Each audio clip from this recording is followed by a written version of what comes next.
let's go over the assignments in the master prototyping lesson, or like section of our assignments. So in here, we're actually going to master prototyping. A lot of the assignments in here, as you already noticed, because you try to solve all of these things on your own before watching this video, are kind of in a wireframe mode. And that's because the main part of these assignments is the fact that you can now try and kind of envision where interactions like these and animations like this could be useful in a real interface without focusing so much on how something is designed when it comes to the UI side. So in here, you can definitely see like two screens. They feel like onboarding screens that you have when you start a mobile app and you kind of go through the features or like some of the main things that you can do or like what problem it's solving for you and so on. And usually you have a couple of steps and then you move through them and then you complete the process. So this first prototype in our master prototyping assignments section is connected to actually doing that. So creating that transition for something like a mobile app screen. So we have left and right frames in here in our workspace, which is a section, again, as you've seen in the previous video with the assignments for these two. We're now going to have to figure out how to create that transition so that it makes sense. So let's switch to the prototype tab. We just did it by using the shortcut. This is a simple wireframe of a potential onboarding screen for a mobile app. Let's prototype the transition between the two states. And the transition should happen on tap or click. So let's do this. On click, perfect. Once the user taps on the button. Oh, okay. So it's not happening on the entire screen. It's only happening here on this element. And then everything else looks fine. When it comes to the animation, try using a couple of options. The example from the reference is using push. So instead of this, let's do this.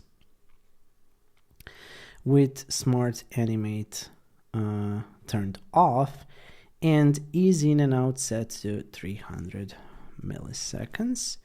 I'll do this as ease in and out. Okay, if you get stuck, everything else is basically our instructions from every single assignment. So we can actually play this by creating a flow starting point. I'm gonna call it solution. Solution 1. Let's play it. Okay, so if we tap on this, it switches to this screen. You can see how that transition is very fluid, quick, but it gives the user the sense who's using this mobile app that if they do this, like a new screen appeared from the right side, which is somehow logical if you're living in Western side of the world, where we always like read from left to right. That means that we're also always kind of seeing future as somewhere on the right and kind of past somewhere on the left. So if we're using mental things like that for our users to communicate some things to them as well, that's going to make the experience feel a little bit more natural to them. One other thing that you can always do is kind of go into your Figma Mirror app, open it up, and click on the frame, mirror it, and actually be able to kind of play the prototype on your phone as well. So you can see that I have this screen in here, and if I tap it, it animates on the phone as well, which is awesome for usability tests. Okay, so we did that. Let's move on to the second assignment. In here, I actually want to see what happens before I kind of try to recreate it. So let's see what we have prepared in here. Oh, so this happens on hover. You can already see like one use case where it's useful. You have some kind of form. This is maybe a tougher field to fill out. Something like a CVV when you're entering credit card details usually has like a little hint of where you can find it. If it's your first time filling out an online form and buying something with your credit card. And to everyone who already went through that process like dozen of times, that's not something that you're ever going to look into. So it doesn't really make sense for it to always be pushed and kind of explained there on the form. But for those one-off users that are doing it for the first time ever because they just got their first credit card ever, it might be something that they're unaware of, and a helpful hint of where to look for it is awesome to have. Okay, so the tooltip frame should appear above the info icon. Once the user hovers over it, to achieve this effect, you will need to correctly set up the interaction details. Okay, so we first need to create a trigger, and it's gonna be while hovering over this icon. Okay, so instead of on a click, I'm gonna switch it to while hovering. Instead of navigating to a new screen or a version of the screen, the interaction opens an overlay. So instead of navigate, we need to switch it to open overlay. And instead of having it centered, I do want to have it like positioned manually so that I can drag these in here. And okay, manually positioned. Perfect. Dissolve can be a good transition effect. Okay, so instead of instant, let's make it dissolve.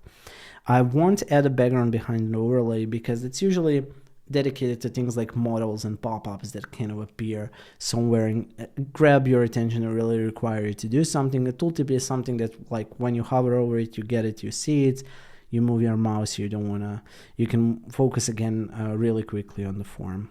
So let's see if we add a flow starting point in here. Solution 2, let's play it and see how it works. Awesome. That's exactly what we wanted. And that's perfect. Let's switch to the next one.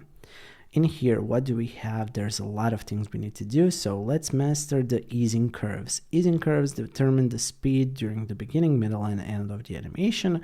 A linear animation, we know, moves at the same speed the entire time. So in here, we need to create a custom curve, and it needs to happen automatically without user's interaction. Okay, so to do that, we need to basically have these two frames just like go back and forth on each other. Instead of on click, after delay, let's switch to 1 millisecond. And in here, after we kind of create all of the effects in here, so instead of dissolve, we need to maybe make it smart animate. And instead of ease in out, we need to create a custom curve. So smart animate, perfect. Custom, let's kind of drag this somewhere in here, this somewhere in here. You can even use the numbers to kind of get to the exact effect, so I'll do that.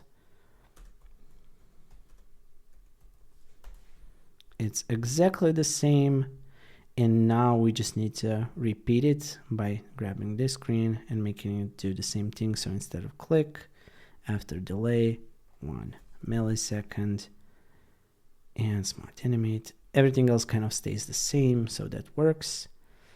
I'll just drag this here, and instead of float down, let's call it solution 3. Let's play our prototype and see if we made it correctly. Awesome. Really like bouncy animation. It could be better if we slowed it down. It looks really fast. So again, with these curves, we can probably switch it to and you can see I selected both of them, and now I can edit both to 600. So now it's a little bit smaller, a little bit slower, and it works. Okay, and here we have a couple of things to do. So we need to master 2 crucial prototyping features: overflow behavior and scrolling to a particular point on the screen. So I can already see that the section 5 is going to scroll me down to this. So I'm just going to create that quickly. On click, scroll to this one. I named the frame this one for that. We can also have some kind of Y or X offset. So maybe something like 80. And animation, let's make it animated, but just like ease in and it kind of scrolls down. Okay, so I think that should be good. What's the other thing that we need to do? Let's make the purple section on top scrollable horizontally. To do so, ensure that the frame has smaller widths than the items contained in it. So let's see in here. This is actually smaller, so that's perfect. Then we need to go in here and allow for scrolling horizontally. And you need to enable. This should allow you to scroll left and right through the sections of buttons on top. Play around with the auto layout padding settings on the sections button. Okay, to ensure that there's right padding even if you hit the edge of the frame. Okay, so we definitely need to add some padding in here. Let's make it like, I think it's 16. Let's just push it then to the edge so that it looks the same as in here. I'll try it out because there's one thing I'm not sure. Oh, we also need to kind of crop this.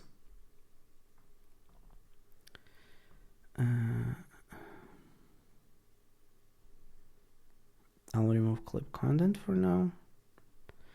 I'll also allow scrolling vertically in here. Yes. And in here, you can see that I can now drag this section. So that works. And if I hit 5, it scrolls me down. Okay, so that's working. Let's see if there's anything else that we need to do. Horizontal scrolling. Okay, it allows me to do that. We've added the padding settings, so that's why we have like, you can really see it in here. There's also padding to the right side and to the left side. And that only happens because this frame is set to a fixed width and this one is bigger than it, but it has paddings added. So that's why it's working. Afterwards, make the main frame smaller in height. We already did that. And make it scrollable vertically. Finally, make the session 5. We did it. Okay, so yeah, I think the entire thing is complete. We can add a flow starting point and call it solution 4. Oh, awesome! We're gonna animate an effect for a drawer menu appearing. So to do that, there's first a question: how would you animate opening and closing of a drawer menu? So it's more for you to think about. If you have a solution, perfect. I mean, you don't even then have to watch this part of the video. But if you don't, like, I would still like for you to think about this before I show you how to do it. Just because it's a little bit easier than to see if you're really understanding the ins and outs of prototyping. Okay, so we have this screen. We need to create an interaction that happens on click in here. It's gonna happen on click, so that's fine. Overlay open, so open overlay. Drawer menu, that's perfect. Top left, I think that's also perfect. Close when clicking outside works. Add background behind overlay is also something that we can turn on, because like when you have something above something else, it puts a little bit more focus on it, so I'm good with that. Maybe we can even make it oh, it's not really color picking it for me, is it? That's a little bit weird. But I can always go to design, click in here, grab this hex, go in here into the prototype settings for this connection, switch it and make something like this. Okay, what else do we need to do? Interaction happens on click, drawer menu frame, the overlay is positioned to the top left. It should close when clicking outside. Feel free to add a background. Okay, afterwards for the transition settings, set the animation type to move in. And from left to right, so from left to right is in and out, and oh, so only is out. 250 milliseconds.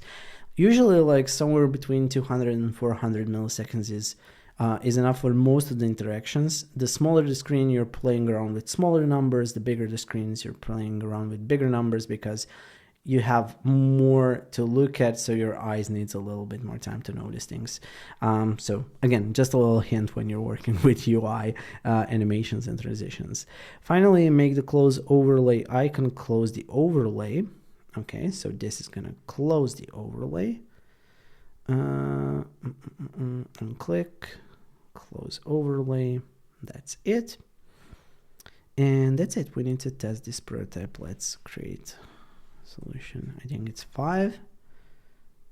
Play it and see how it works.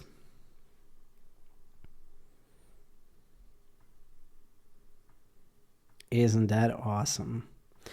And you can also close it by clicking in here. Again, something to really try on your phone as well, but I think this is amazing. Okay, we have 4 more assignments to go through. Hopefully you're learning a lot as you're going through these solutions. When it comes to reusable interactions, the best part about Figma is combining components with prototyping, and that's awesome because, as you know, components are things that we're using in design. So if we make the prototype interaction settings work on the component level, it means that everywhere where we use the component, the same thing is going to apply, and you don't have to like repeat your process over and over again. So I can definitely see that these two need to be turned into a component set.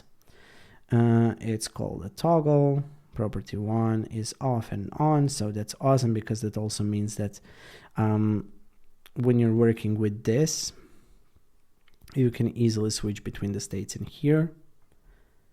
And okay, what else do we need to do? We need to make this one change to. Okay, and instead of instant, let's use smart animate, but let's make it like a shorter interaction because that's a really small element on the screen. I'll use is in and out. Okay, and this one goes back, does the same thing. All of the other settings are saved, so that's perfect. Okay, so we need to just grab one of these toggles, place it into our screen. Let's position it so that it's centered here. I'll just grab like 2 of these and switch their initial state to something else. And then when we play this prototype, it should work and all of the components should be switchable. And you can really see how the transition is smooth, happening really quickly, but still gives the user enough context to know that something went from like left to right and vice versa. Awesome. In here, we need to create something really interesting. So this is not something that you're gonna do a lot, but it's something where you need to really kind of use your brain to figure out how to take everything that we learned about interaction settings and prototyping to make something disappear from the screen. So one way to do it, we'll actually have to like draw the entire element ourselves, is to create a frame. I'm just gonna see what the width of this is, so 280. I'm gonna make it the same width. I'm gonna make it a little bit smaller. Okay, and we have this frame. Let's call it state 1. This one is gonna be, or maybe it's better to call it like default, delete, and then the third one is gonna be basically nothing. Invisible. Okay.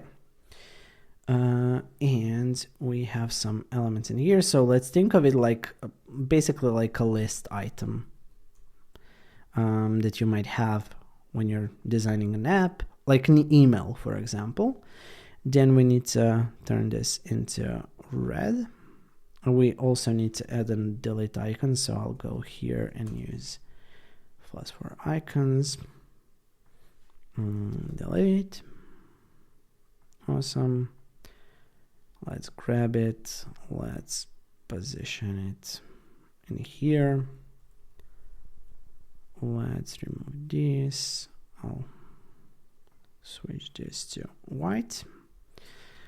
We can even make it a little bit smaller, honestly. So probably like that. And then we just need to make the invisible frame basically 0. But if you enter 0, it's always going to be 1. So one trick that I do is I add 0.001 and it turns into 0. And again, not something that's going to be like immediately the thing that's going to pop up into your mind like, ooh, maybe I can hack it to 0. But if you ever need to hack something and make it a 0, this is a trick on how to do it. Let's grab all of these, create a component set out of them, and we just need to animate it first. So, we also have this icon that needs to be a part of this, but we'll have to take it out of the main frame, and I'll make the opacity 0 by double hitting 0 on the keyboard. Okay. Have a height of 0, the delete icon should be, once you have a working component, place it onto the screen. Awesome.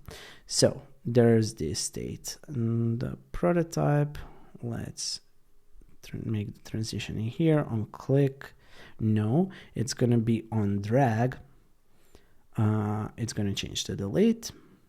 Smart animate, I think that makes sense. And then in here, we're going to have an interaction to the little invisible one, but I can't locate it. So I'll just do this as a hack and change it to invisible. And let's make it, instead of on click, after delay,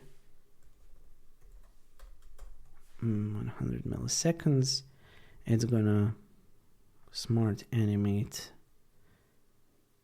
or maybe better like dissolve. Okay, I hope that's gonna work. If not, we can always go back to the component and change these settings, but I just want to see how it works. Okay, centered, perfect.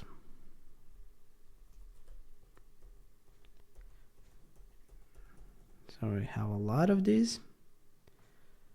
Also, one thing I'm going to do is I'm going to add auto layout so that they always kind of bounce back.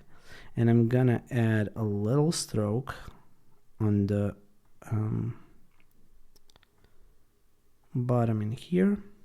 And I'm going to make it really, really subtle. Like that. Okay, so now if I play this, hopefully we did it correctly. On drag, gets deleted.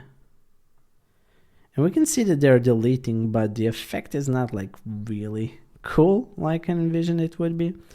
I just want to test this first to see what's different. So drag, and it's, I think it might be because I used dissolve. So let's go back in here.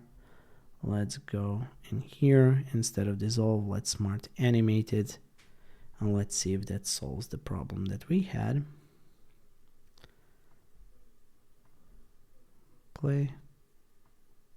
Yeah, a lot better, a lot smoother. It just works. So isn't this fun? This is probably one of the more complex assignments when you think about it, but it really like takes everything that we learned about animation and puts it into one place. So awesome.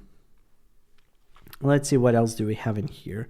Oh, it's just about creating the states for a button. So again, let's take everything that we learned about how to create a button. We're taking that, Shift A to create auto layout.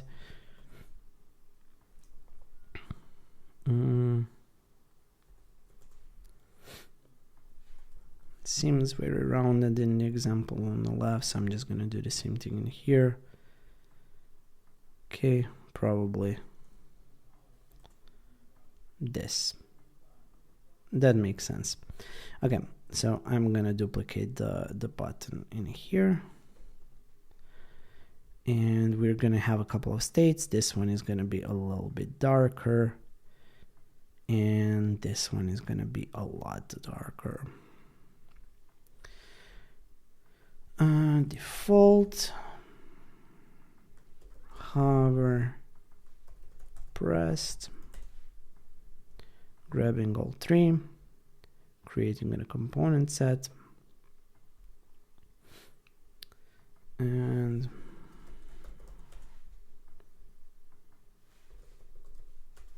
awesome. Now we have this component ready for all of our design needs. We just need to animate it, and let's do it like this. So prototype on hover, it's gonna change to this, and we can use a smart animate, a really short one like this, maybe even shorter. When it's hovering, you can also press on it. So on click, it's gonna change to pressed, and it's gonna smart animate to that. And this one needs to transition back to the regular button after a delay of maybe like 100 milliseconds. And let's see if that's gonna work by grabbing this component and placing it somewhere in here.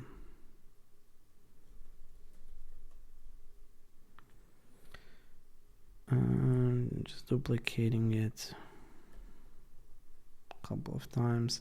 It's not perfect, but again, not the point of this assignment. Let's play it.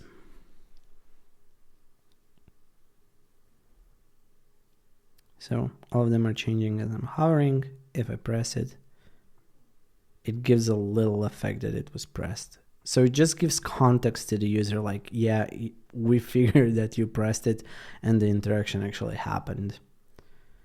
So yeah, that's it about this assignment. And the final assignment from this video is going to be this one. It's an optional one just because this feature is not available to everyone who has a free plan.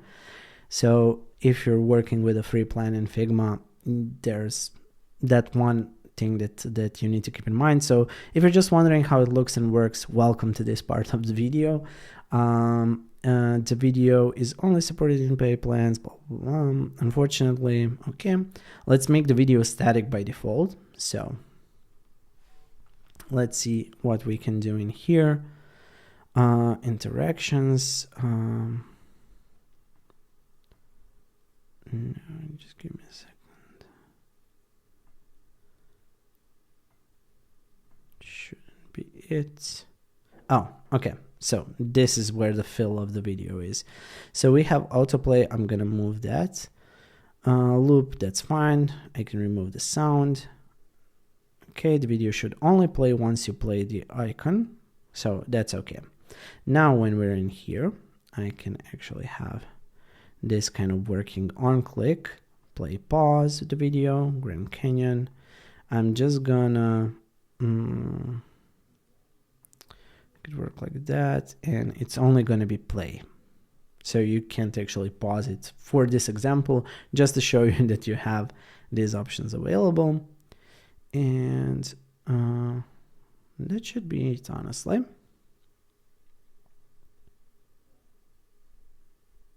So it's not playing. I hit play. It's playing. And you can see that I'm hitting it again. It's not pausing because we only made it work as a play. That's it. You've seen like all of the other options. You know how powerful this can get.